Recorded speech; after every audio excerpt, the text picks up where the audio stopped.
एक तो ये कि जेमी जो है वो अपने एनवायरनमेंट का क्रिमिनल भी है और विक्टिम भी है। तो जो कुछ उसकी ज़िंदगी में घट रहा था, वो उसको बुली भी किया जा रहा था। बेसिकली अगर उसका एनवायरनमेंट अलग होता तो शायद वो सब कुछ ना होता जो हुआ उसकी ज़िंदगी में। वो बेसिकली एक ऐसा बच्चा था जो अपने इमोशंस प्रोसेस नहीं कर पा रहा है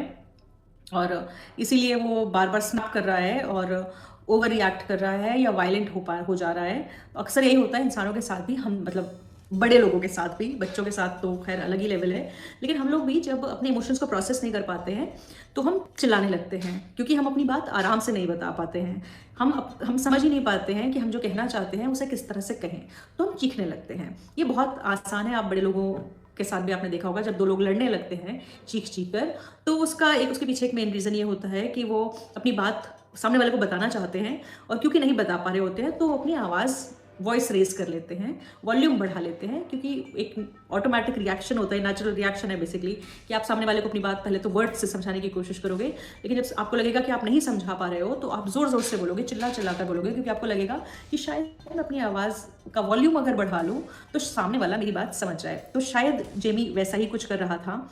एक और चीज़ है कि क्योंकि वो 13 साल का बच्चा ही है, तो आमतौर पे बच्चों को ना मोरालिटी सिखानी पड़ती है। बच्चों को पता नहीं होता है कि मोरालिटी है क्या। तो स्कूल में जो बच्चों को ये सिखाया जाता है ना कि झूठ बोलना गलत काम है, चोरी करना गलत काम है, बड़ों की इज़्ज़त करनी चाहिए, तमीज़ से रहना चाहिए, एटिकेट्स क्या होते हैं, ये सब कुछ बच्चों को सिखाया जाता है। तो लेकिन किस माहौल में ये सब चीज़ें सिखाई जा रही हैं और वो घर पे क्या सीख रहे हैं, ये सब कुछ कनेक्टेड होता है। हमें दिखाया जाता है कि जेमी की जो फैमिली है वो बहुत स्वीट है और हालाँकि पुलिस ऑफ़िसर को डाउट भी होता है कि क्योंकि पुलिस ऑफ़िसर के पास एक्सपीरियंस है लाइफ़ में और क्राइम केसेस का भी एक्सपीरियंस है, तो उसको डाउट होता है कि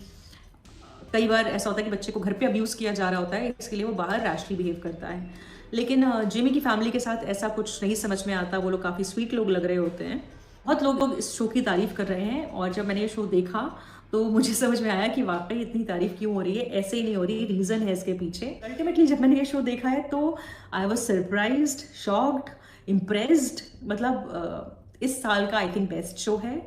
अभी तो बहुत टाइम बचे हैं आगे ख़त्म होने में ये साल, लेकिन फिर भी ऐसा कहा जा सकता है सिर्फ 4 एपिसोड में इतनी पावरफुल तरीके से मैसेज जो भी कन्वे करना चाहते थे वो क्रिएटर्स ने कन्वे किया है। एक और बात ये कि जो जेमी के जो पापा हैं, एडी का जो रोल है, वो जिस शख्स ने निभाया है, वो एक्चुअली इस शो के को-क्रिएटर हैं और ये आइडिया उनके दिमाग में आया था कुछ वक़्त पहले और उन्होंने फटाफट इसके ऊपर काम करना शुरू कर दिया। तो सब कुछ एक टेक में हुआ है, एडिटिंग नहीं है शो में किसी तरह की पर एपिसोड। तो कैमरे को इस तरह से यूज़ किया गया है कि कैमरा जा रहा है, मतलब साथ में सड़क पे कैमरा जा रहा है, लेकिन उसके बाद अब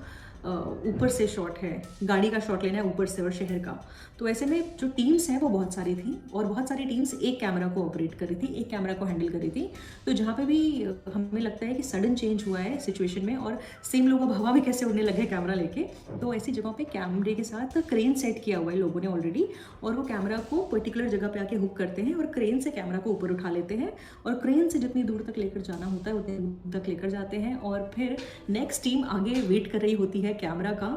एक्टर्स के साथ। और जब एक्टर्स अपना काम स्टार्ट करते हैं, एक्टिंग शुरू करते हैं नेक्स्ट सीन की,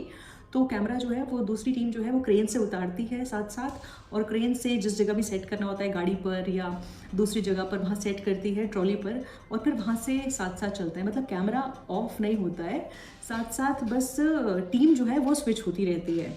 जब एपिसोड आप देखते हैं एडोलेसेंस का, तो आपको धीरे धीरे रियलाइज़ होता है कि ऐसा क्यों है, क्योंकि कहानी जो है ना वो ऐसी है कि इस तरह की कहानी आमतौर पे आप देख सकते हैं मर्डर मिस्ट्री टाइप, आप कुछ सोच सकते हैं, लेकिन जिस तरह की कहानी है उसमें हमें जो परसेप्शन दिखाने की कोशिश की गई है कि फैमिली किस तरह से इन्वॉल्व है या जिस बच्चे पे मर्डर का इल्ज़ाम लगा है वो किस तरह से इन्वॉल्व है। तो जब आप ये शो देख रहे होते हैं तो क्योंकि वो सब एक शॉट में हो रहा है, तो आपको लगता है कि आप भी उस फैमिली के साथ उस स्ट्रगल में शामिल हैं। जो कुछ भी उस बच्चे के साथ घट रहा है उस दौरान, आपको लगता है कि हम भी उस बच्चे के साथ पुलिस स्टेशन जा रहे हैं, हम भी उस बच्चे के साथ पुलिस स्टेशन में जो प्रोसीजर है उसे फॉलो कर रहे हैं और जिस तरह से उसकी फैमिली को कुछ नहीं पता है, हमें भी कुछ नहीं पता है और एक एक लेयर जैसे फैमिली के लिए उतरती है वैसे ही हमें भी महसूस होता है। और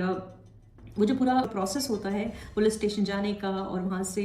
सलाखों के पीछे पहुँचने तक का जो सीक्वेंस होता है, वो हम अपनी आंखों से एक तरह से लाइव देख रहे होते हैं, तो it's more of a theatre, मतलब जो मुझे लगा। और मैंने कुछ एक्टर्स से का पढ़ा भी, तो उनका भी यही कहना था कि इसको हम टीवी शो से ज़्यादा अगर थिएटर समझें तो ज़्यादा अच्छा होगा, क्योंकि सब कुछ एक साथ होता है और लाइव ऑडियंस के सामने होता है। तो लाइव ऑडियंस तो नहीं थी, बट कैमरा जो है वो लगातार चल रहा था। तो एक तरह का फील ये है कि हम लोगों के साथ उसमें जो फैमिली है जो इस प्रॉब्लम से जूझ रही है, निपट रही है, ऐसा लगता है कि हम भी उसमें शामिल हैं।